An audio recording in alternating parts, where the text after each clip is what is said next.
Ci so se meu. Ai mustuado! Ius fosse mecio de gesta diutada portante se pravet. Adrián me golpeó antes de que el fotógrafo pudiera bajar la cámara. No lo vi venir. Estaba mirando la carpeta, no su mano. El golpe fue seco, rápido, como si llevara años esperando ese momento sin saberlo. La mejilla me ardió de inmediato. Pero no lloré. Creo que el cuerpo, cuando recibe algo así, tarda un segundo en decidir qué hacer. El mío decidió quedarse quieto. La carpeta cayó al suelo. Las páginas se abrieron solas y dejaron visible el encabezado nombramiento de administradora solidaria. Varios invitados lo leyeron antes de que alguien pudiera recogerlo. Entonces Mercedes se levantó. Con una calma que me pareció ensayada, pidió en voz alta que todos guardaran los móviles. Nadie la discutió. 120 personas obedecieron a esa mujer en menos de 10 segundos. Adrián se acercó a mí. Con la voz tensa, me dijo: «Nos estás poniendo en ridículo delante de toda la familia». Antes de que pudiera responder, el padre de Lucía se puso de pie al otro lado de la sala. Dos de sus cuñados lo sujetaron por los brazos. Le oí murmurar algo que no pude descifrar, pero su cara lo decía todo. Entonces me agaché, recogí la carpeta y, con toda la calma que fui capaz de reunir, me quité el anillo. Lo coloqué encima del documento, justo sobre mi nombre impreso. Adrián me miró sin entender. Le dije, sin levantar la voz: «La vergüenza no está en esta carpeta, Adrián. Está en lo que habéis hecho». Nadie habló. El fotógrafo seguía con la cámara en la mano, sin saber dónde mirar.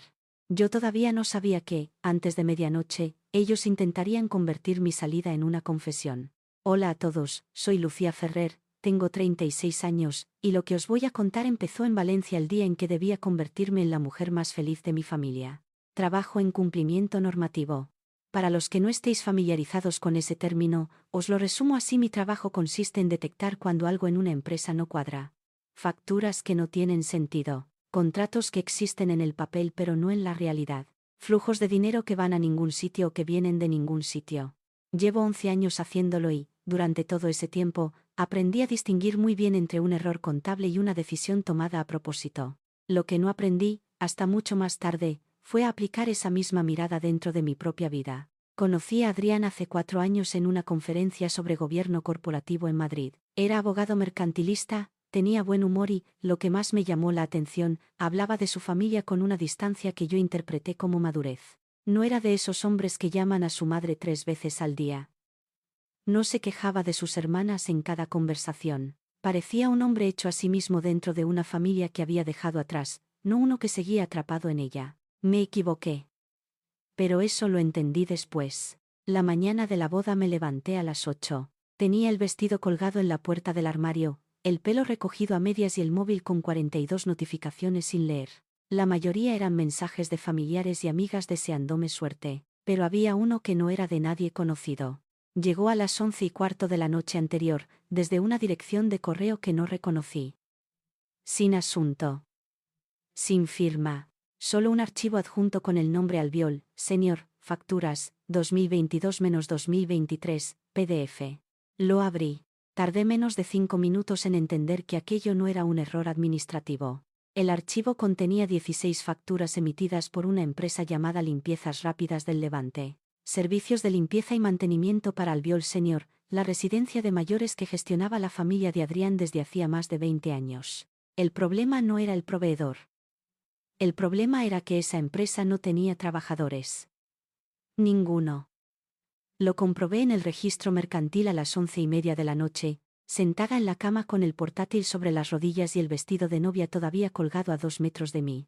600.000 euros facturados en 18 meses por una empresa sin empleados, por servicios que, según las fechas, se habrían prestado en periodos en los que la residencia tenía contratadas a otras 2 empresas de limpieza. Clara entró en ese momento. Me encontró en pijama, con la pantalla del ordenador iluminándome la cara y los ojos fijos en una hoja de cálculo que no era precisamente el programa de bodas. Con el ceño fruncido, se apoyó en el marco de la puerta y me dijo: «Llevas esa cara desde anoche. ¿Qué está pasando?». Le dije que era estrés. Que era normal antes de una boda. Que no era nada. Clara me conoce desde que nací. Sabe perfectamente cuando le estoy mintiendo. Se sentó a mi lado en la cama, Miró la pantalla un momento y luego me miró a mí. No dijo nada más. Solo esperó. Le cerré el portátil. A las 12:15 sonó el teléfono. Era Adrián. Con un tono que intentaba sonar desenfadado pero que tenía algo forzado debajo, me preguntó cómo estaba, si había dormido bien, si necesitaba algo. Luego, casi sin pausa, añadió: «Oye, he pensado que hoy no hace falta que traigas el portátil a la masía. No es un día de trabajo, ¿no?» Esa frase me heló. No porque fuera agresiva, sino porque era demasiado específica. Nadie menciona el portátil en el día de su boda a no ser que tenga un motivo concreto para hacerlo. Le respondí que no lo había pensado llevar de todas formas. Él se rió. Yo también me reí. Y los dos sabíamos que ninguno de los dos se estaba riendo de verdad. Cuando colgué, me quedé mirando el móvil durante casi un minuto. Entonces tomé una decisión que en ese momento me pareció pequeña y que después resultó ser la más importante de todo aquel día. Abrí la aplicación de almacenamiento seguro que uso para documentos sensibles de trabajo, la misma que utilizo cuando manejo información confidencial de clientes, y copié allí el archivo de las facturas. También hice una captura de la dirección de correo remitente y del horario de recepción. Todo quedó cifrado y vinculado a mi cuenta profesional, fuera del teléfono, fuera del alcance de cualquiera que pudiera pedirme que entregara el móvil. Clara me observó hacer todo aquello sin decir una palabra. Cuando terminé, levanté la vista y la miré. Con los brazos cruzados y la voz muy tranquila, me preguntó: «¿Vas a contarme qué está pasando antes o después de ponerte el vestido?» Le dije que después. No hubo después. Al menos no ese día. Durante las siguientes horas funcioné en modo automático. El maquillaje, el peinado, las flores, las fotos previas en el piso. Todo sucedió como si yo estuviera dentro de una película sobre mi propia boda, mirándolo desde fuera. Mi madre lloraba. Mi tía Rosario decía que estaba guapísima. Mi padre me dio la mano al bajar las escaleras y apretó los dedos de una manera que significaba que estaba orgulloso. Y yo pensé que no merecía ese orgullo porque estaba a punto de casarme con un hombre cuya familia tenía 600.000 euros de facturas falsas, y yo todavía no había decidido qué hacer con esa información. Pero aquí está la parte que más me cuesta reconocer. Decidí ir de todas formas. No porque no supiera lo que había visto. Lo sabía perfectamente. Sino porque quería darle a Adrián la oportunidad de explicarlo. Quería creer que había una explicación razonable que yo no había encontrado todavía. Quería creer que el hombre con el que llevaba 4 años, el que me había propuesto matrimonio en la playa del Saler con los pies metidos en el agua, no podía ser alguien que me había puesto deliberadamente al margen de todo aquello. Quería que me demostrara que me equivocaba. Metí la carpeta impresa en el bolso de mano. 12 páginas con las facturas, el registro mercantil y una nota manuscrita con las fechas que no cuadraban. Si Adrián me daba una explicación que tuviera sentido, la carpeta se quedaba en el bolso para siempre. Si no la daba, tendría que hacer otra cosa con ella. Salí del piso a las 5:15 de la tarde. Clara bajó conmigo al coche. Justo antes de que arrancara el vehículo, con la puerta aún abierta, se agachó y me miró directamente a los ojos. Con una calma que no le había visto antes, me dijo en voz baja: «Si en algún momento necesitas que salgamos de allí, me miras y salimos». Sin preguntas. Asentí. No le dije que llevaba una carpeta en el bolso. No le dije lo que había encontrado. No le dije que una parte de mí ya sabía cómo iba a terminar aquella tarde. Mi error no fue asistir a la boda. Mi error fue creer que el amor le daría valor para decirme la verdad. Mercedes esperó hasta que sirvieron el café para anunciar que ya me consideraba una albiol. Fue 3 semanas antes de la boda. Un domingo de finales de septiembre, en su casa de Rocafort. Una villa de 2 plantas con jardín y piscina, rodeada de naranjos que ella misma decía haber plantado cuando llegó allí recién casada. Todo en aquella casa estaba pensado para impresionar sin parecerlo: la vajilla de porcelana blanca, los cuadros con marcos de madera oscura, el mantel de hilo que solo se sacaba para las comidas familiares importantes. Mercedes sabía exactamente qué mensaje transmitía cada detalle de su casa. Y lo usaba. La comida había empezado a la 1:30. Paella valenciana, como casi todos los domingos, con el arroz en su punto y el socarrat perfectamente tostado en el fondo de la paellera. Había tíos, cuñadas, primos de Adrián que apenas conocía. El ruido era constante, las conversaciones se superponían, el vino se servía sin que nadie lo pidiera. Era una de esas sobremesas largas que en Valencia pueden durar más que la propia comida, con el café alargándose en tazas pequeñas y los postres circulando de mano en mano. Yo me sentía cómoda.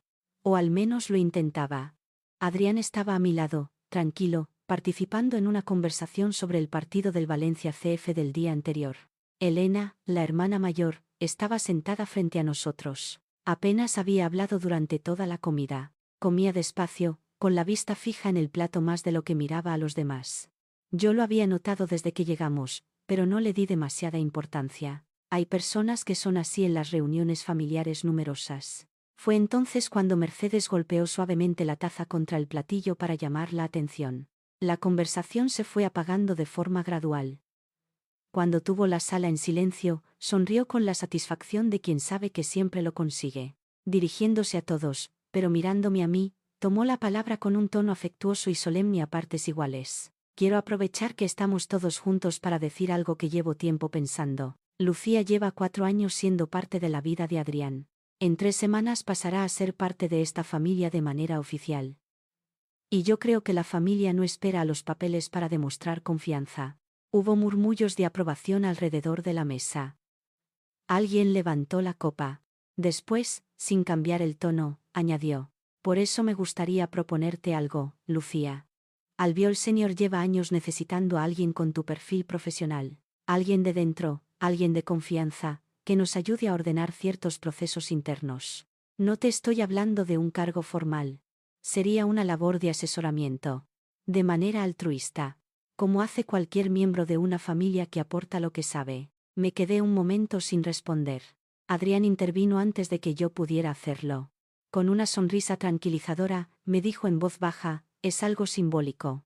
Un gesto de confianza por su parte, nada más. Miré a Elena. En ese momento preciso, Elena alargó la mano hacia su taza de café y la volcó sobre el mantel.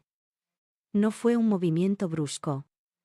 Fue más bien como si la mano hubiera actuado sola, sin que ella lo decidiera. Se levantó a buscar una servilleta, pidió disculpas con una voz demasiado controlada para ser espontánea, y durante los siguientes 2 minutos toda la atención de la mesa se concentró en limpiar el mantel. Nadie más pareció relacionar ese momento con lo que Mercedes acababa de proponer. Yo sí.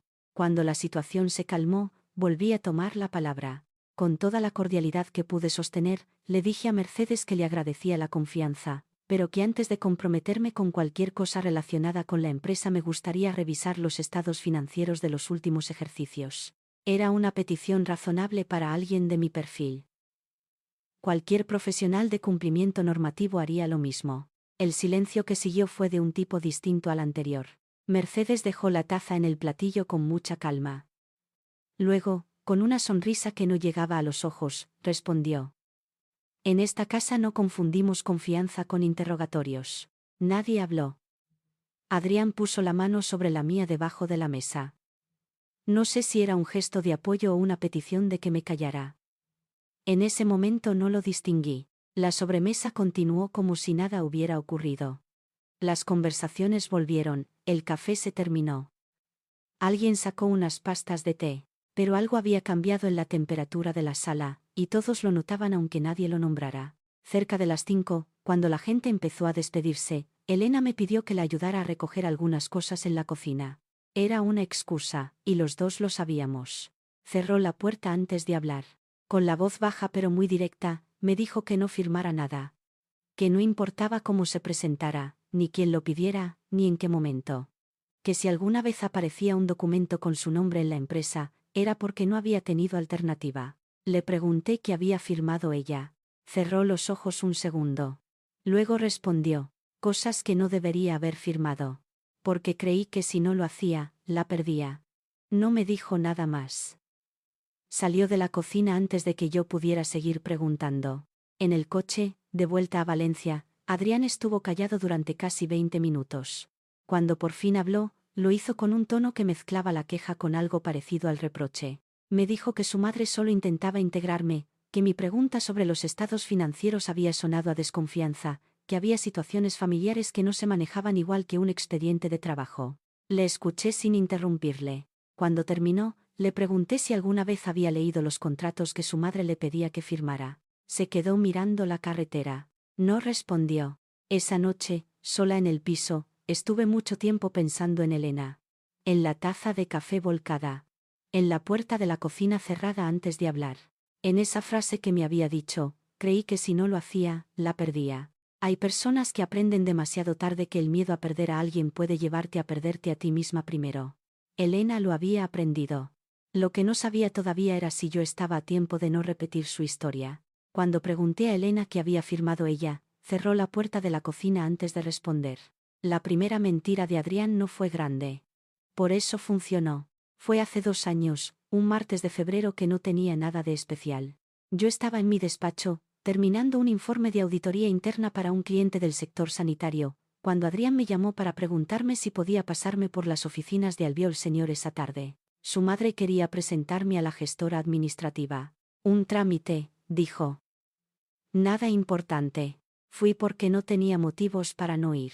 Las oficinas de Albiol Senior estaban en un edificio discreto del barrio de Campanar, en Valencia. Segunda planta, sin ascensor, con una recepción pequeña que olía a papel viejo y a ambientador de pino. La gestora, una mujer de unos 50 años llamada Rosario, me saludó con una sonrisa profesional y me ofreció un café que no llegué a tomar. Adrián me presentó como su futura mujer.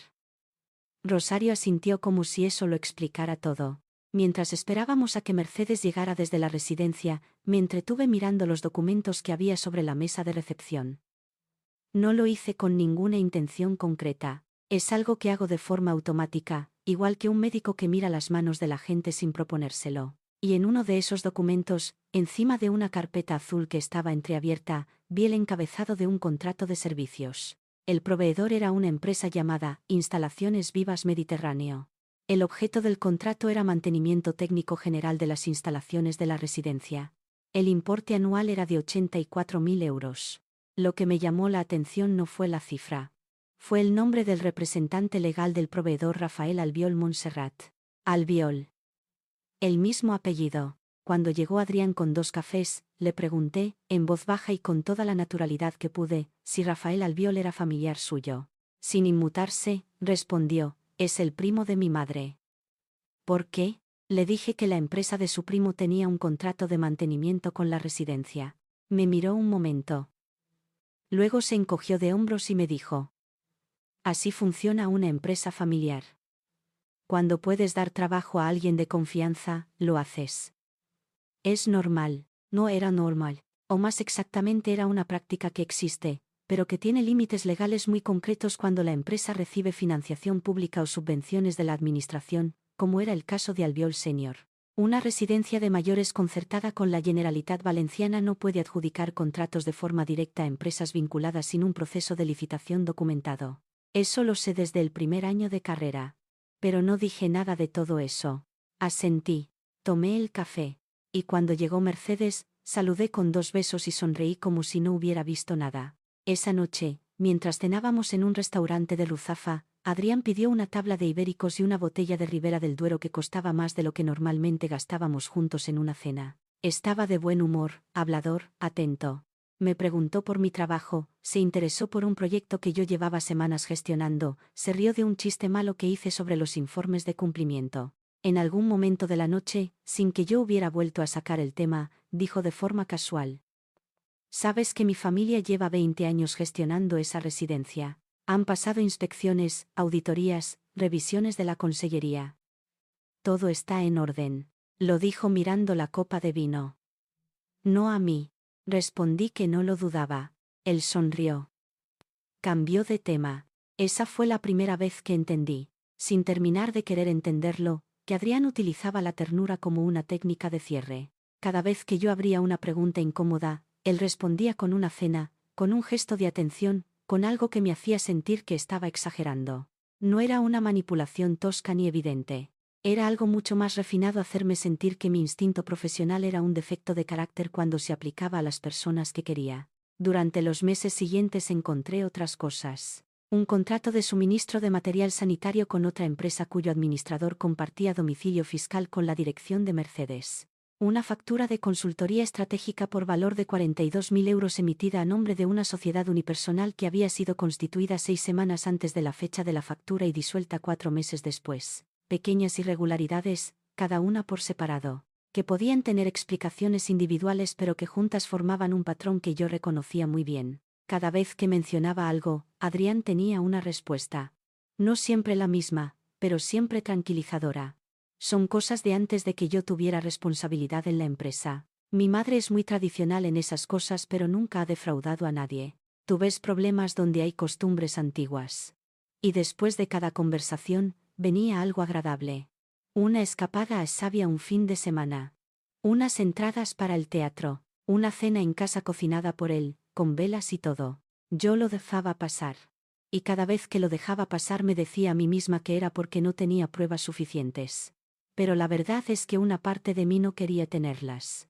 Fue Elena quien me devolvió a la realidad, aunque no de forma intencionada. Era un sábado de abril. Adrián estaba en Madrid por un asunto del despacho y yo había quedado con Elena para tomar algo en el mercado de Ruzafa. Fue la primera vez que estuvimos a solas de verdad, sin Adrián, sin Mercedes, sin el ruido de fondo de la familia. Pedimos un vermut y unas aceitunas. Elena estuvo callada durante los primeros minutos, mirando la gente que pasaba por el mercado como si estuviera en otro sitio. Después, sin que yo le preguntara nada, empezó a hablar. Me contó que 3 años antes, cuando la residencia atravesó una época de tensión financiera, Mercedes le había pedido que firmara como avalista personal de un préstamo bancario. Le dijo que era un trámite interno, que el banco lo exigía por razones administrativas, que en cuanto la situación se estabilizara el aval quedaría sin efecto. Elena firmó porque Mercedes era su madre y porque no tenía los instrumentos para evaluar lo que estaba firmando. El préstamo era de 900.000 euros. Mercedes había utilizado el piso de Elena en el barrio de l'Eixample como garantía hipotecaria adicional, algo que Elena no supo hasta meses después, cuando intentó refinanciar su hipoteca personal y el banco le informó de que el inmueble tenía cargas. Mirándome con una calma que debía haberle costado mucho construir, Elena me dijo: «No te lo cuento para asustarte. Te lo cuento porque ojalá alguien me lo hubiera contado a mí antes de que firmara». Me quedé sin palabras durante un momento. Luego le pregunté si había hablado con un abogado. Me dijo que sí. Que le habían explicado que impugnar el aval era complicado porque ella había firmado de manera voluntaria y sin coacción documentada. Que podía intentarlo, pero que el proceso sería largo, caro y probablemente destruiría su relación con su madre para siempre. Le pregunté si tenía miedo de eso. Respondió que llevaba 3 años teniendo miedo de eso. Esa misma noche, cuando llegué al piso, llamé a Adrián. Le dije que necesitaba que me prometiera algo, que mientras fuéramos pareja, y después cuando fuéramos marido y mujer, él nunca me involucraría en nada relacionado con las finanzas de Albiol Senior. Ni como firmante, ni como avalista, ni como asesora, ni bajo ningún otro título. Hubo una pausa al otro lado del teléfono. Luego me dijo: «Te lo prometo». Pero no dijo «te lo juro».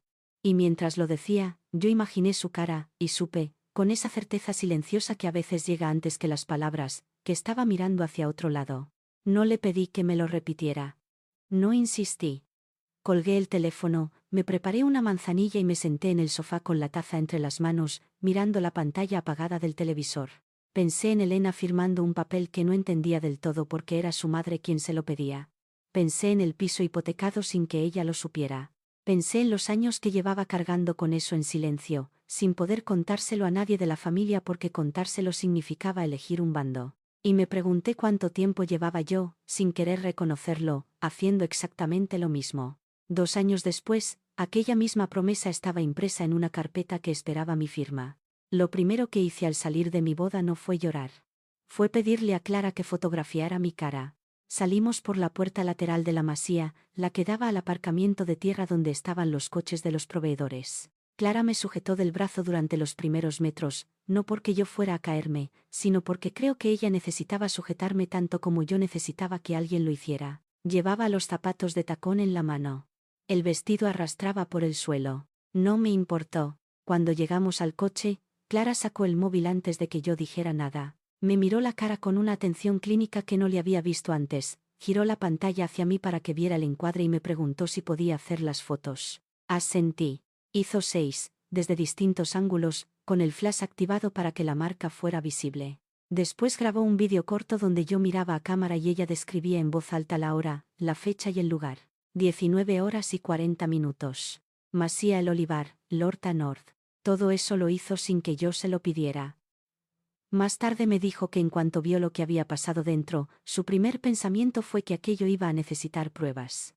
Mi padre llegó al coche 2 minutos después. Venía con la corbata aflojada y una expresión en la cara que no le había visto desde el día en que murió su hermano. Se plantó delante de mí, me miró la mejilla y apretó la mandíbula. Sin decir nada todavía, dio media vuelta hacia la masía.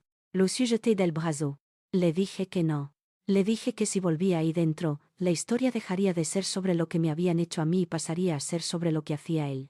Que necesitaba que se quedara conmigo. Me miró durante un segundo que pareció mucho más largo. Luego soltó el aire despacio y se apoyó en el coche. Nunca en mi vida le había pedido a mi padre que se contuviera. Nunca había necesitado hacerlo. Y en ese momento entendí que pedírselo era también una forma de decirle que yo tenía el control de la situación, aunque ninguno de los dos estuviera completamente seguro de que fuera verdad. Condujimos hasta el centro de salud de Massamagrell. Era el más cercano y sabíamos que a esa hora todavía tendría servicio de urgencias menor. Clara llamó por el camino para avisar. La enfermera que me atendió se llamaba Amparo. Era una mujer de unos 40 años, con el pelo recogido y unos ojos que miraban sin juzgar. Cuando entré con el vestido de novia y la mejilla enrojecida, no dijo nada fuera de lo estrictamente necesario. Me hizo sentar, examinó la zona con una linterna pequeña, me preguntó si tenía dolor de cabeza o visión borrosa. Después, con el mismo tono neutro con el que habría rellenado cualquier otra parte, me informó de que estaba obligada a documentar la lesión y preguntó si yo quería que constara el contexto en el que se había producido. Le dije que sí. Que lo pusiera todo. Mientras Amparo escribía, yo miré el techo de la sala de curas. Era un techo blanco, con un fluorescente que parpadeaba levemente. Pensé en cosas completamente irrelevantes durante unos segundos, esa clase de pensamiento lateral que aparece cuando el cerebro necesita un segundo para procesar algo demasiado grande. Pensé en que había dejado el ramo encima de una silla dentro de la masía. Pensé en que no había comido nada desde las 2 de la tarde. Luego dejé de pensar en cosas irrelevantes y volví. Amparo me entregó el parte y me explicó que tenía todo el derecho a solicitar una copia para uso legal. Pedí 2. Desde el centro de salud fuimos al puesto de la Guardia Civil de Pusol. Eran casi las 10 de la noche. El agente que nos recibió era joven, tendría unos 30 años, y cuando nos vio entrar con el parte médico en la mano y yo todavía con el vestido de novia, tardó un momento en recomponerse. Lo entiendo. No es una imagen habitual. Me tomó declaración durante casi una hora. Le expliqué lo ocurrido en orden cronológico: la carpeta, la negativa a firmar, el golpe, la reacción de Mercedes pidiendo que guardaran los móviles, la frase que le dije a Adrián antes de salir. Le entregué una copia impresa del correo anónimo que había recibido la noche anterior y le expliqué, en términos que no requirieran conocimientos técnicos, que contenía ese archivo y por qué era relevante. El agente escuchó con atención. Cuando terminé, me explicó algo que yo ya sabía pero que necesitaba escuchar de forma oficial: que la copia del correo que le estaba entregando era un indicio, no una prueba utilizable directamente en un procedimiento penal, que para que esa documentación tuviera valor procesal tendría que ser obtenida e incorporada al expediente a través de los cauces legales correspondientes. Que lo que yo había hecho, guardarla en un sistema seguro antes de que nadie pudiera pedirme que la borrara, era prudente pero no equivalía a una diligencia de investigación. Le dije que lo entendía. Que por eso estaba allí. Hizo una copia de todo. Me dio un número de diligencias. Me explicó que en las próximas horas recibiría información sobre los pasos siguientes y sobre la posibilidad de solicitar medidas cautelares. Clara me apretó el brazo cuando salimos. Mi padre, que había esperado fuera durante toda la declaración, me miró cuando llegué a su lado y me preguntó a dónde íbamos a ir a dormir. Le dije que él y Clara podían ir al piso. Que yo me quedaría en otro sitio esa noche. Me miró sin entender. Le expliqué que había una posibilidad real de que alguien de nuestro entorno recibiera presión esa noche para decir dónde estaba yo. No lo decía como una acusación. Lo decía porque conocía cómo funcionaban ese tipo de situaciones, y porque la familia de Adrián tenía recursos y no iba a quedarse quieta. Si nadie sabía dónde estaba yo, nadie podía ceder aunque quisiera. En los ojos de mi padre apareció algo que me dolió más que la mejilla. No era enfado. Era la expresión de un hombre que acaba de entender que su hija ha aprendido a desconfiar de una manera que él no le enseñó. Le di un abrazo largo. Le dije que estaba bien. Que lo llamaría por la mañana. Clara me llevó a un hotel de carretera en las afueras de Sagunto. Lo pagó ella en efectivo, con su propio nombre, sin usar el mío en ningún momento. Fue decisión suya. No me lo consultó. Simplemente lo hizo, y cuando entramos en la habitación y cerró la puerta, se sentó en el borde de la cama y se quedó mirando el suelo durante un momento. Luego levantó la vista y me dijo, con una voz que intentaba ser firme, pero que tenía una grieta en algún sitio. Cuando estabas dentro dando la declaración, he llamado a mamá para decirle que estabas bien. No le he dicho dónde. Le pregunté si mamá había preguntado. Me dijo que sí. 4 veces. Me senté a su lado. Estuvimos un rato en silencio, las dos mirando la misma mancha en la moqueta beige de la habitación. A las 11:15 sonó el móvil de Clara. Era mi padre. Clara lo cogió, escuchó durante unos segundos y me pasó el teléfono sin decir nada. Mi padre me dijo que Mercedes había llamado a casa, que había hablado con mi madre, que le había dicho, con una calma que él describió como de juzgado, que yo había abandonado a su hijo en el día de su boda después de intentar extorsionar a la familia con documentos robados de la empresa, que si no devolvía esa información antes de medianoche, tomarían medidas legales. Escuché todo sin interrumpirle. Cuando terminó, le dije que no devolvería nada porque no había robado nada, que mañana hablaríamos con más calma, que no respondiera a más llamadas de esa familia esa noche. Hubo una pausa. Con una voz muy baja, casi como si no quisiera que le oyera, me preguntó, ¿estás segura de lo que estás haciendo, Lucía? Era una pregunta honesta. No era una acusación. Era la pregunta de un hombre que quería protegerme y no sabía cómo hacerlo desde la distancia. Le dije que sí. Colgué. Me quedé con el móvil en la mano, mirando la pantalla apagada. Clara me preguntó si quería cenar algo. Había una máquina de vending en el pasillo. Le dije que no tenía hambre, pero que si quería agua. Salió a buscarla. Sola en la habitación durante esos 2 minutos, me permití por primera vez desde que salí de la masía sentarme de verdad con todo lo que había pasado. No llorando. Solo sentándolo. El peso de la carpeta que ya no llevaba en las manos. El peso del anillo que había dejado sobre aquel papel. El peso de la cara de Adrián cuando me dijo que le estaba poniendo en ridículo, como si el problema de esa tarde fuera una cuestión de formas. Y pensé en Elena. En todo lo que me había contado en la cocina de la casa de Rocafort con la puerta cerrada. En la pregunta que no le había llegado a hacer cuánto tiempo llevaba sabiendo lo que sabía y cuánto le había costado seguir callando. Clara volvió con 2 botellas de agua y una bolsa de frutos secos que había comprado sin preguntarme. La conocía demasiado bien para saber que no iba a dejarme pasar la noche sin comer nada. Me tendió el agua. Se sentó a mi lado otra vez. Y entonces, sin previo aviso, sin que yo lo hubiera planeado, empecé a llorar. No de forma dramática, solo un llanto silencioso y continuo, como cuando el cuerpo espera estar a salvo para permitirse soltar lo que ha estado cargando. Clara no dijo nada. Me puso la mano en la espalda y la dejó ahí. A medianoche, Mercedes publicó un comunicado diciendo que yo había robado información antes de abandonar a su hijo. En 48 horas dejaron de llamarme novia y empezaron a llamarme ladrona. El comunicado de Mercedes había aparecido a medianoche en el perfil de Facebook de la residencia, que tenía algo más de 3.000 seguidores entre familias de residentes, exempleados y proveedores. No era una red social masiva, pero era suficiente para lo que ella necesitaba crear una versión oficial de los hechos antes de que yo pudiera contar la mía. El texto era breve y estaba redactado con una precisión que no era casual. No mencionaba el golpe.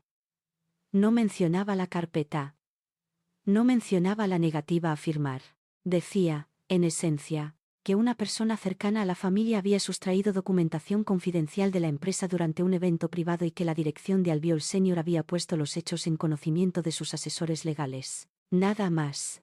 Sin nombres. Sin contexto. Suficientemente vago para no poder ser desmentido de forma directa, suficientemente claro para quien conociera la situación. A la mañana siguiente, alguien había editado ese comunicado y añadido un vídeo. El vídeo duraba 43 segundos. Lo habían grabado desde el fondo de la sala durante la escena de la carpeta, probablemente con un móvil apoyado en la mesa. Empezaba en el momento en que yo tenía la carpeta en la mano y señalaba hacia donde estaba Mercedes. El audio era malo, apenas se entendían las palabras. Terminaba justo antes del golpe.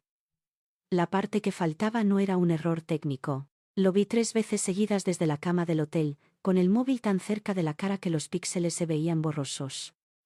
Después lo cerré y me quedé mirando el techo. Clara, que estaba a mi lado con su propio café, dijo en voz baja: han cortado exactamente donde les convenía. No respondí porque no había nada que añadir. A las 10 de la mañana tenía una cita con Marta Sanz, la abogada que me había recomendado una compañera de trabajo hacía un par de años para un asunto completamente distinto. Marta era especialista en derecho penal y llevaba más de 15 años en ejercicio en Valencia. Cuando le expliqué la situación por teléfono la noche anterior, en un resumen de 8 minutos que intenté hacer lo más ordenado posible, hubo una pausa breve al otro lado antes de que me dijera que podía recibirme a primera hora. Su despacho estaba en la calle Colón, un segundo piso con vistas a la calle y estanterías que llegaban hasta el techo. Me recibió con un café y sin preguntas innecesarias. Leyó el parte médico, revisó las fotografías, escuchó el relato completo sin interrumpirme una sola vez. Cuando terminé, anotó algo en un bloc y me miró. Con un tono directo pero sin brusquedad, me dijo lo primero que necesitaba escuchar: que el golpe estaba documentado, que el parte médico era sólido y que la declaración ante la Guardia Civil había sido lo correcto, que tenía una base procesal real para seguir adelante. Lo segundo que me dijo fue que no abriera la boca en redes sociales. Bajo ningún concepto, que cualquier cosa que publicara, por razonable que pareciera, podía ser usada para construir una narrativa de conflicto bilateral que diluyera la claridad de lo que había ocurrido. Que mi silencio en ese momento no era debilidad. Era estrategia. Lo tercero fue más difícil de escuchar. Me explicó que la acusación de sustracción de documentos era predecible y que había que tomarla en serio. Que aunque yo no hubiera robado nada, si la familia podía demostrar que yo había accedido a información de la empresa sin autorización expresa, aunque fuera de forma indirecta, tendrían un argumento para complicar el procedimiento. Me preguntó exactamente cómo había obtenido las facturas del correo anónimo y qué había hecho con ellas. Se lo expliqué con todo el detalle que pude. El correo llegado por iniciativa de un tercero. El almacenamiento en mi sistema profesional antes de que nadie me lo pidiera. El hecho de que nunca había tenido acceso directo a los sistemas de Albiol Senior. Marta asintió mientras tomaba notas. Luego dijo: bien, eso es manejable. Salí del despacho a las 12 menos cuarto con una lista de pasos concretos y la instrucción clara de no hacer nada fuera de esa lista sin consultarle antes. Lo que no sabía todavía era lo que me esperaba cuando abrí el ordenador esa tarde. Clara me llamó a las 3. Con la voz tensa, pero controlada, me dijo que había estado revisando el acceso a mi correo profesional desde el panel de administración de la empresa donde trabajábamos, porque tenía permisos para hacerlo como responsable de sistemas. Y había encontrado algo. Alguien había accedido a mi cuenta corporativa en 2 ocasiones durante los últimos 5 días, en horarios en los que yo no estaba conectada. Una de esas sesiones había durado 22 minutos y había generado actividad en una carpeta de proyectos que yo no había abierto desde semanas antes. Le pregunté si podía saber desde qué dispositivo. Me dijo que la dirección IP correspondía a una red de Valencia. No podía afinar más sin una orden judicial. Colgué y llamé a Marta. Marta escuchó, hizo 2 preguntas técnicas que yo no supe responder con precisión y me dijo que lo documentáramos todo de inmediato y que lo añadiéramos al expediente, que ese acceso no autorizado era potencialmente un delito independiente y que trabajaría en esa dirección. Fue esa misma tarde cuando supe lo de la transferencia. Un extracto bancario de una cuenta de Albiol Senior, que alguien me envió desde un número desconocido sin ningún mensaje adjunto, mostraba una transferencia de 74.000 euros realizada 3 días antes de la boda. El concepto era servicios de consultoría externa. El beneficiario era una cuenta a mi nombre. Una cuenta que yo no había abierto nunca. Me quedé mirando ese número durante mucho tiempo. No sentí pánico. Sentí algo más frío que el pánico, algo parecido a la claridad que aparece cuando entiendes que la situación es más grave de lo que creías pero que ya no tiene sentido fingir que no lo es. Me habían preparado un rastro. No de forma improvisada.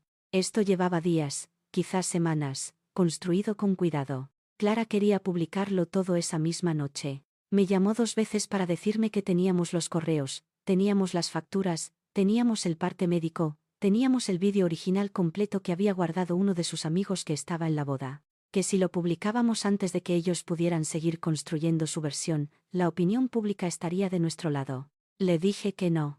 No porque no tuviera razón en los datos, sino porque entre esa documentación había información de residentes. Nombres, historiales, datos de salud que no eran míos para publicar.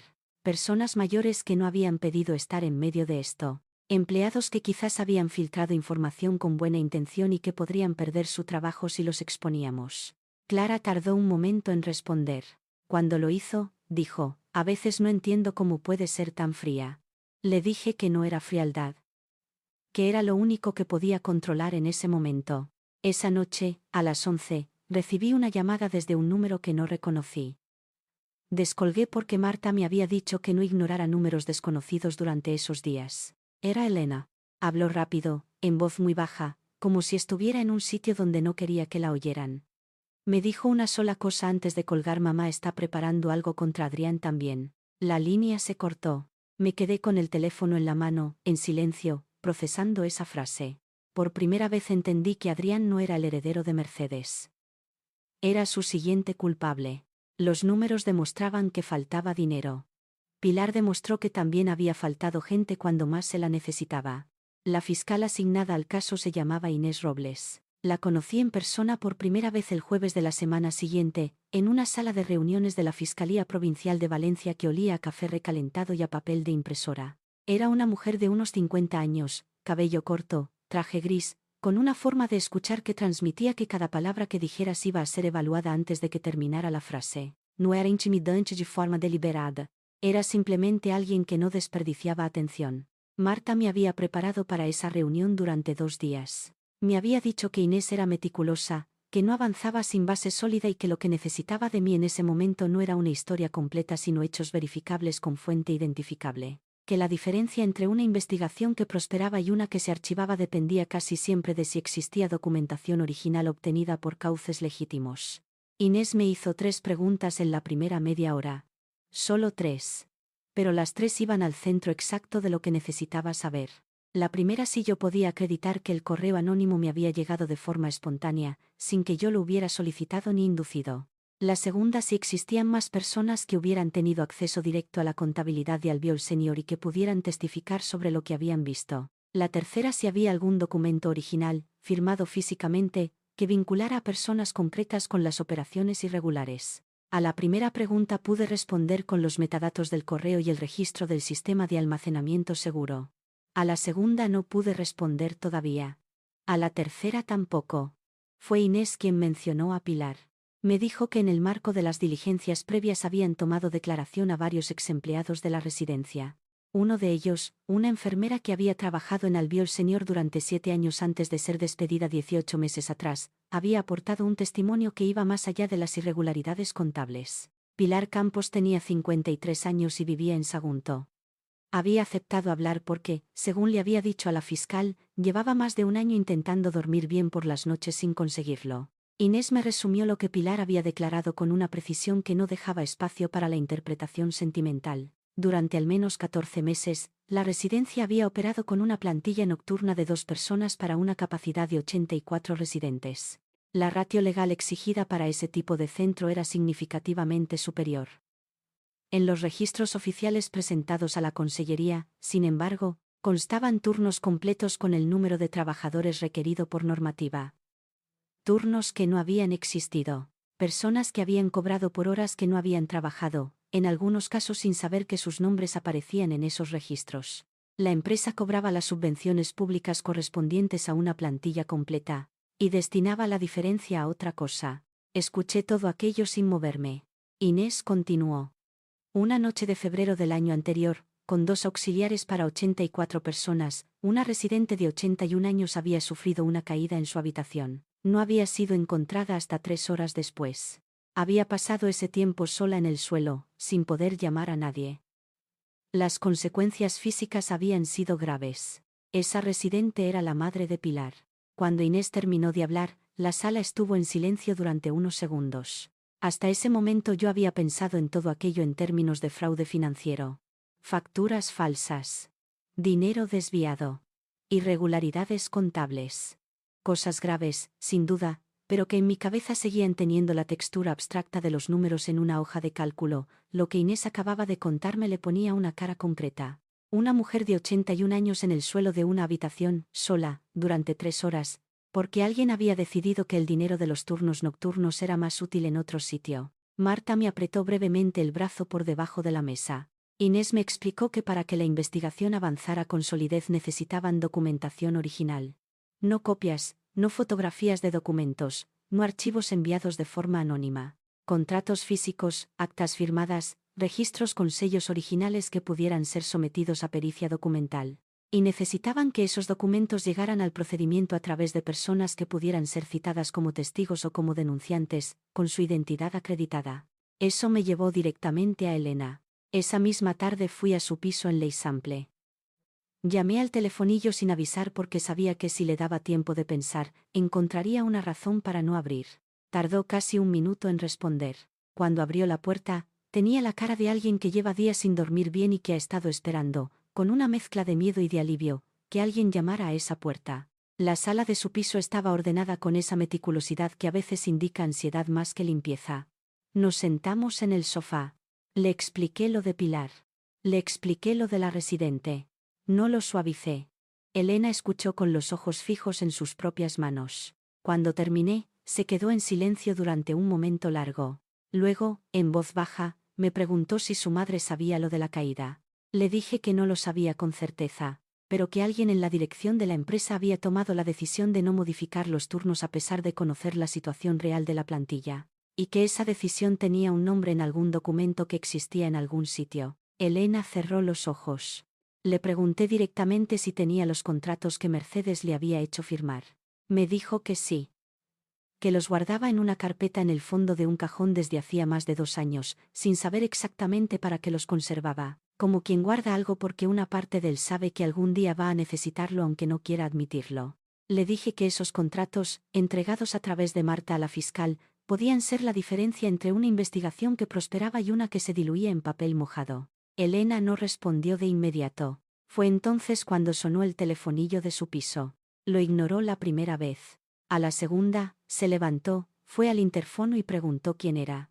La respuesta llegó con la voz de Adrián, calmada y sin inflexión, como si pasara por allí de forma casual. Elena me miró. Yo no dije nada. Abrió la puerta. Adrián entró sin mirarme directamente. Se sentó frente a Elena y habló como si yo no estuviera en la sala. Le dijo que lo que estaba considerando no era solo declarar contra su empresa, era declarar contra su madre. Que si Mercedes era imputada, el proceso sería largo, destructivo y público. Que su madre tenía 71 años. Que había construido esa empresa desde cero, después de quedarse viuda con 2 hijos. Que si Elena creía que podía salir de aquello sin destruir a su propia familia, se estaba equivocando. Elena lo escuchó sin moverse. Cuando Adrián terminó, ella lo miró durante un momento. Con una voz que no tenía ningún temblor, le preguntó. ¿Y Lucía? ¿Quién iba a protegerla de nosotros? Adrián no respondió. Se levantó, me miró por primera vez desde que había entrado, y salió sin cerrar la puerta. Elena y yo nos quedamos en silencio. Fuera se oía el ruido del tráfico de la calle y, más lejos, el sonido de unos niños jugando en algún patio interior. No la presioné. No le pedí que decidiera en ese momento, porque había aprendido, en las últimas semanas, que no puedes pedirle a alguien que lleva años atrapada en una situación que sea valiente según tu calendario. Me levanté, recogí el bolso y le dije que cuando estuviera lista, Marta estaría disponible. Que no había prisa de mi parte, que lo que hiciera o no hiciera era su decisión, y que yo iba a respetarla independientemente de lo que eligiera. Eso no era del todo cierto. Pero era lo que necesitaba escuchar. Esa noche Elena no entregó los contratos, pero tampoco se los devolvió a su madre. Adrián siempre creyó que algún día heredaría la empresa. Nunca entendió que también heredaría las culpas. Lo que voy a contar ahora no lo supe todo en el mismo momento. Algunas cosas me las dijo Elena semanas después. Otras las reconstruí a partir de documentos. Unas pocas me llegaron a través de Marta, que las obtuvo por los cauces del procedimiento. Lo cuento como si lo hubiera visto porque, en cierto modo, cuando juntas suficientes piezas de la vida de alguien acabas viéndolo de todas formas. Adrián Albiol tenía 41 años y había crecido en una casa donde el apellido era una instrucción. No una herencia afectiva. Una instrucción operativa. Desde pequeño le habían explicado que los Albiol no se quejaban, no exponían sus problemas fuera de casa y no cuestionaban las decisiones que tomaba su madre, porque su madre había sacado adelante a la familia después de que su padre muriera de un infarto a los 47 años, y eso le daba una autoridad que no necesitaba ser discutida. Su padre, Enrique Albiol, era un hombre del que la familia hablaba poco y siempre en términos vagos. Trabajador. Responsable. Un buen hombre. Nada más concreto que eso, como si la persona real hubiera sido reemplazada por una figura simbólica útil para los momentos en que Mercedes necesitaba invocar al pasado para cerrar una discusión. Elena me contó una vez que de niña había intentado preguntarle a su madre cómo era su padre de verdad, qué le gustaba, de qué se reía. Mercedes le había respondido que su padre había dedicado su vida a construir algo que valía la pena proteger y que la mejor forma de honrarle era no desperdiciar lo que había dejado. Fin de la conversación. Adrián había aprendido esa lección mejor que nadie. A los 18 años firmó su primer documento relacionado con la empresa. Era un poder notarial de representación para gestiones administrativas menores, el tipo de documento que en una empresa familiar se firma sin leer porque alguien de confianza te dice que es un trámite. Mercedes le explicó que necesitaba que alguien de la familia pudiera representarla en caso de que ella estuviera ocupada o indispuesta. Adrián firmó. A los 23, mientras estudiaba Derecho en la Universidad de Valencia, firmó un segundo documento. Esta vez era una autorización para operar en una cuenta bancaria auxiliar de la empresa. Mercedes le dijo que era por practicidad, que habría momentos en que necesitarían mover fondos con rapidez y que tener a Adrián como firmante autorizado agilizaría las cosas. Adrián firmó. 2 semanas después de esa firma, Mercedes le regaló un coche. Un Audi A3 de segunda mano, pero en perfectas condiciones. Le dijo que se lo había ganado por su responsabilidad y su madurez. Elena me dijo que en aquel momento ella ya entendió el mecanismo. Que su madre no regalaba cosas por generosidad. Regalaba cosas para que el precio de lo que habías hecho pareciera razonable a posteriori. Adrián no lo entendió entonces. O no quiso entenderlo. Durante los años siguientes continuó firmando. Actas de reuniones en las que no había estado presente. Informes de gestión que resumían periodos en los que él estudiaba fuera o trabajaba en un despacho que no tenía nada que ver con la residencia. Autorizaciones de pago para proveedores cuyos contratos nunca había leído. Cada vez que firmaba algo, Mercedes encontraba una forma de compensarlo. Un favor profesional. Una llamada a alguien influyente. Una cena en un restaurante caro donde ella pagaba y él se sentía, por unas horas, como el hijo exitoso que creía ser. El problema real, era que Adrián no era estúpido. Lo que era, y esto es más difícil de nombrar, era alguien que había aprendido a no mirar en ciertas direcciones porque mirar en esas direcciones tenía un coste que no estaba dispuesto a pagar. Eso tiene un nombre en psicología. Pero en la vida cotidiana se llama simplemente elegir la comodidad sobre la verdad durante suficiente tiempo hasta que ya no recuerdas con claridad dónde estaba la línea. La semana después de la boda, Adrián volvió a la empresa.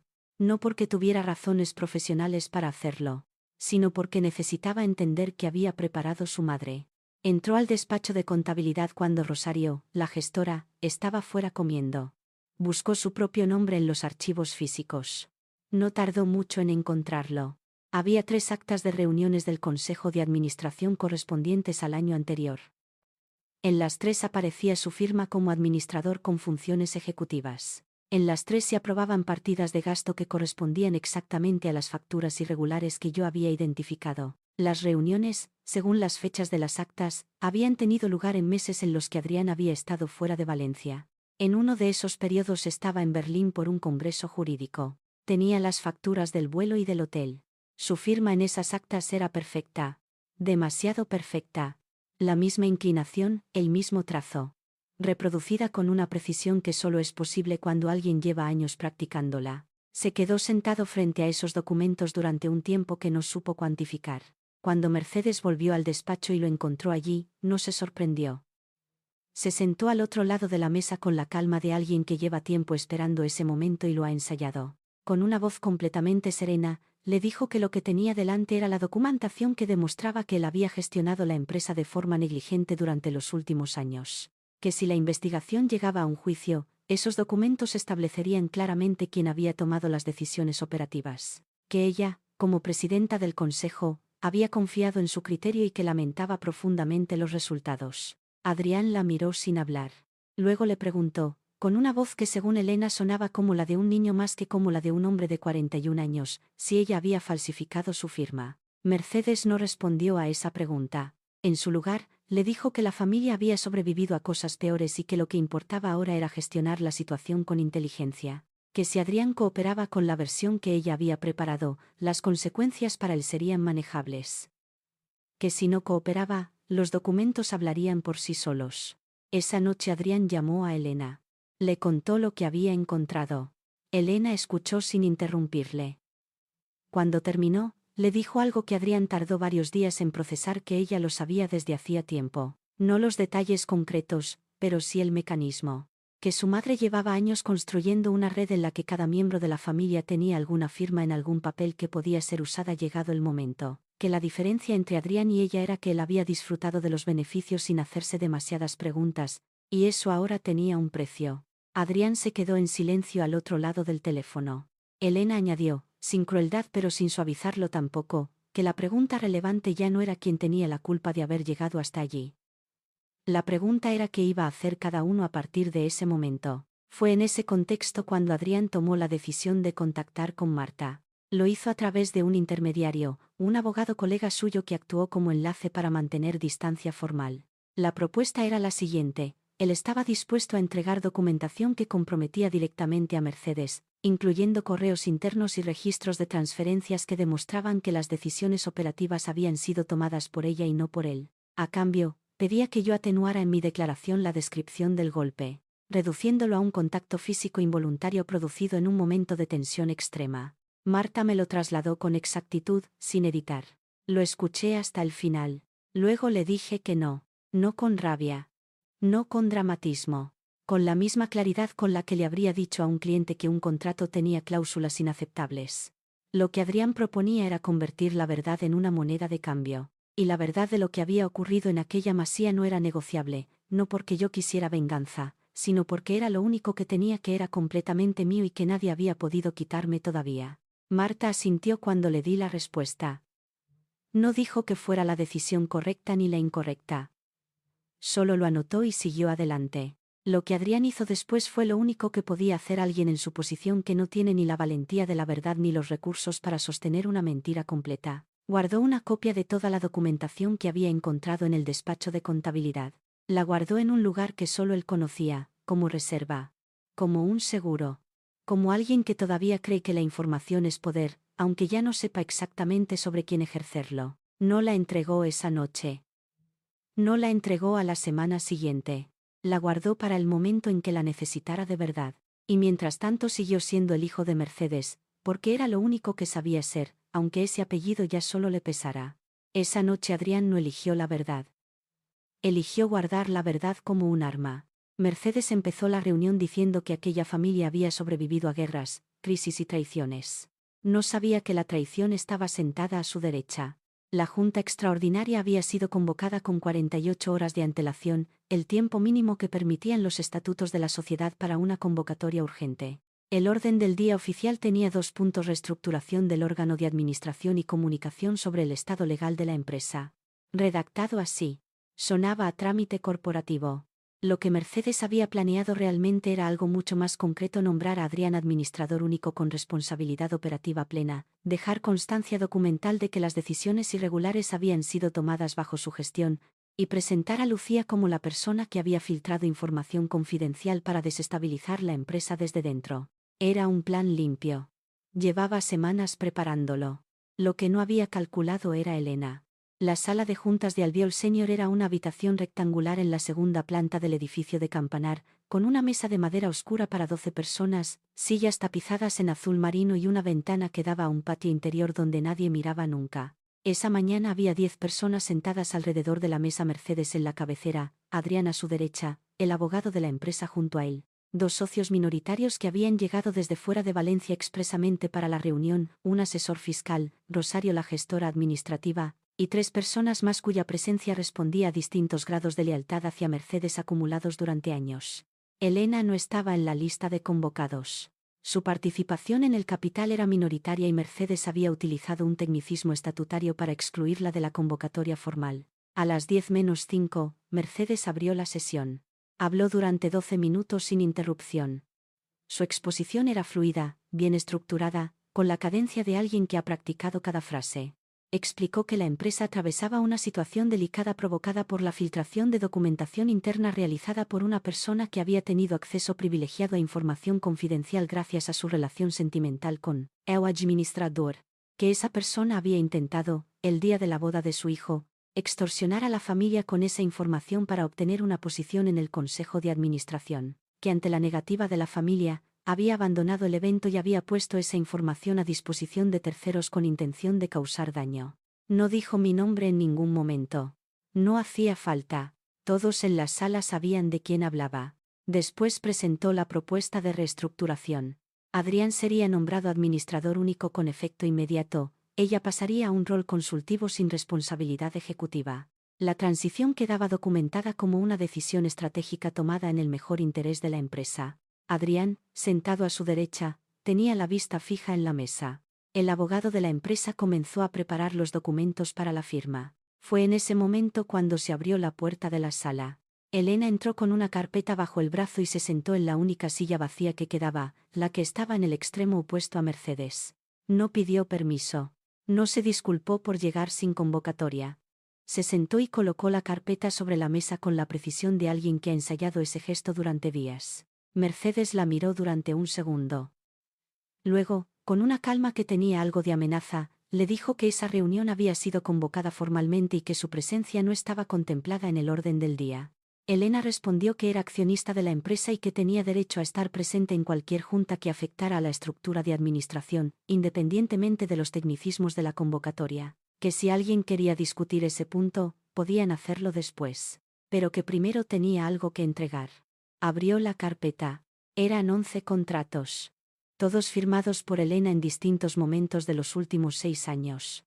Todos vinculados a operaciones de la empresa que formaban parte de la investigación en curso. Y junto a los contratos, una serie de correos electrónicos impresos en los que Mercedes le indicaba a Elena, con instrucciones precisas, qué firmar, cuándo y con qué justificación interna. Elena los colocó en el centro de la mesa sin decir nada más. Uno de los socios minoritarios los cogió. Los leyó en silencio durante un momento. Luego miró a Mercedes con una expresión que no era exactamente de sorpresa sino de alguien que ha estado aplazando una conclusión durante demasiado tiempo. Fue en ese momento cuando sonaron pasos en el pasillo. 2 agentes de la Guardia Civil entraron en la sala acompañados por un funcionario judicial. Uno de ellos se dirigió al abogado de la empresa, le entregó una copia de la resolución y le explicó, en términos formales pero sin ambigüedad, que se procedía a la entrada y registro de las instalaciones en virtud de una autorización judicial dictada en el marco de las diligencias de investigación abiertas por la Fiscalía Provincial, que nadie debía abandonar el edificio hasta que se completara el inventario inicial de documentación. Mercedes no se movió. Se quedó sentada en la cabecera de la mesa con las manos sobre la superficie de madera, mirando al frente, con la cara de alguien que ha perdido una partida pero no está dispuesta a reconocerlo todavía. Adrián se levantó. Se acercó a la ventana. Se quedó de espaldas a la sala durante un momento. Fue entonces cuando el ordenador portátil que había sobre la mesa emitió un sonido de conexión entrante. Era una llamada de audio cifrada a través de la plataforma que Marta había configurado para ese momento. La dirección IP era irreconocible. La voz que salió por los altavoces era la mía. No dije buenos días. No hice ninguna introducción. Empecé directamente. Expliqué, con la misma claridad con la que habría presentado un informe de auditoría, la estructura del sistema de facturación falsa que había identificado a partir del correo anónimo y que la investigación posterior había confirmado y ampliado. 3 sociedades instrumentales sin actividad real. Facturas emitidas por servicios inexistentes o duplicados. Transferencias entre cuentas vinculadas que generaban la apariencia de actividad empresarial legítima. Un sistema diseñado para extraer fondos de una empresa que recibía financiación pública por la prestación de un servicio de atención a personas mayores. Expliqué quién había diseñado ese sistema y desde cuándo existía documentación que lo acreditaba. Expliqué el papel de cada persona en esa sala en relación con ese sistema. No con acusaciones. Con documentos fechados y firmados. Cuando terminé, hubo un silencio completo. Fue Adrián quien lo rompió. Sin girarse desde la ventana, con la voz tensa pero controlada, dijo que su madre había falsificado su firma en al menos 3 actas de administración, que tenía pruebas de ello, que estaba dispuesto a entregarlas. Mercedes no reaccionó de inmediato.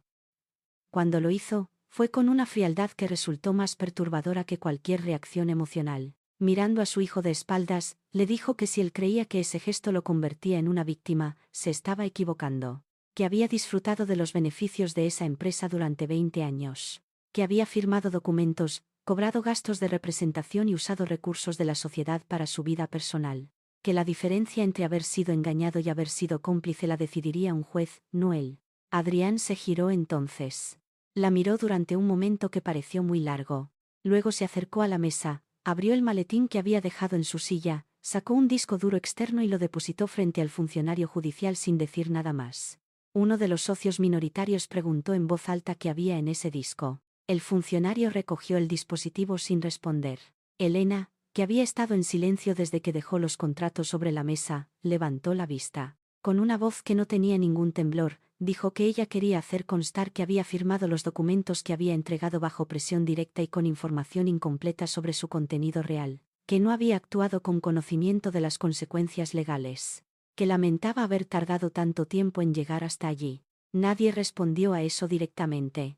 Pero uno de los socios minoritarios, un hombre de unos 60 años que llevaba 15 invertido en la empresa y que hasta ese momento había sido un aliado incondicional de Mercedes, recogió sus papeles, los metió en su cartera y dijo, dirigiéndose al abogado de la empresa, que solicitaba formalmente que su posición quedara registrada como opuesta a cualquier decisión tomada en esa reunión y que ejercería sus derechos como accionista por los cauces que correspondieran.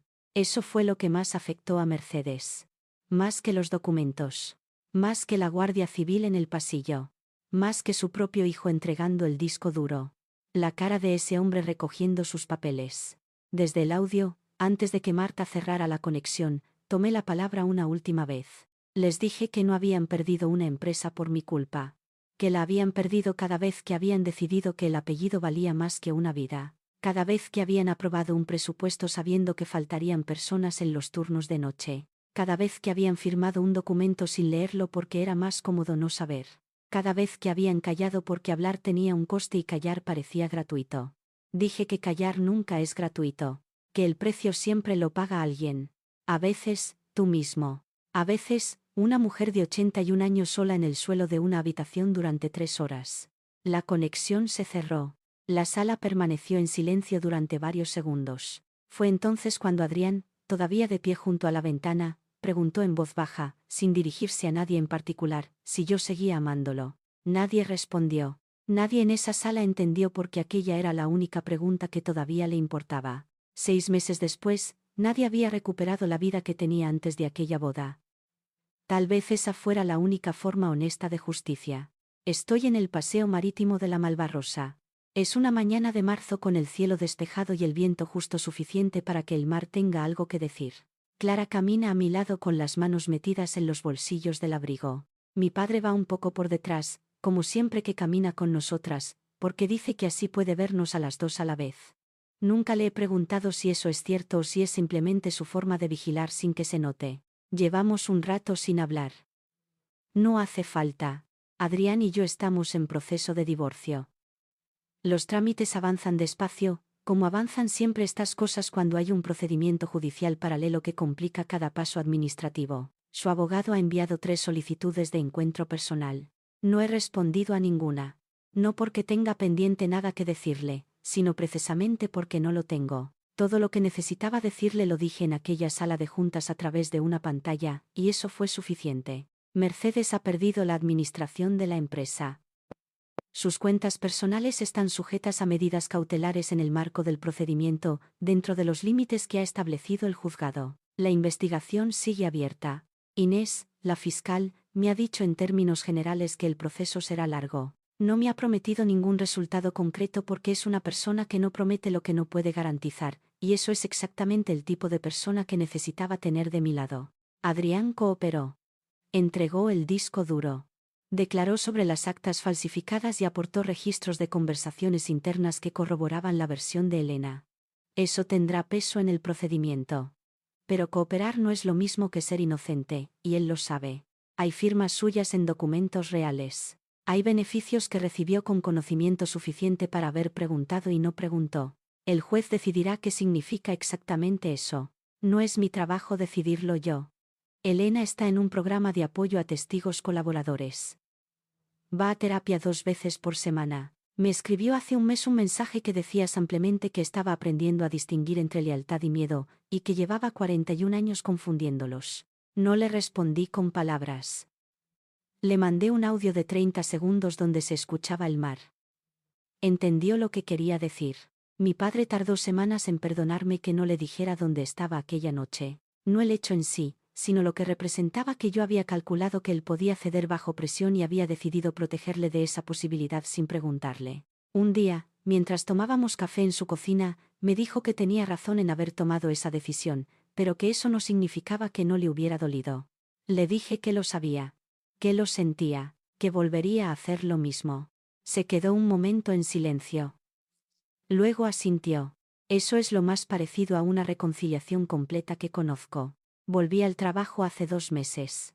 Mis jefes aceptaron la condición que puse: no participar en ningún proyecto relacionado con Albiol Senior ni con ninguna de sus sociedades vinculadas mientras el procedimiento estuviera abierto. No hubo discusión. A veces las condiciones más razonables son las más fáciles de aceptar. No he empezado ninguna relación nueva. No porque no pueda, sino porque no es lo que necesito ahora mismo y soy lo suficientemente honesta conmigo misma para reconocerlo. Sobrevivir a algo no es un mérito que haya que celebrar encontrando inmediatamente algo mejor. A veces sobrevivir es simplemente eso. Seguir. Recuperar el ritmo normal de los días. Aprender a estar en una habitación tranquila sin buscar en los documentos que hay sobre la mesa algo que no cuadra. Eso último me cuesta más de lo que esperaba. Clara se detiene un momento y mira el mar.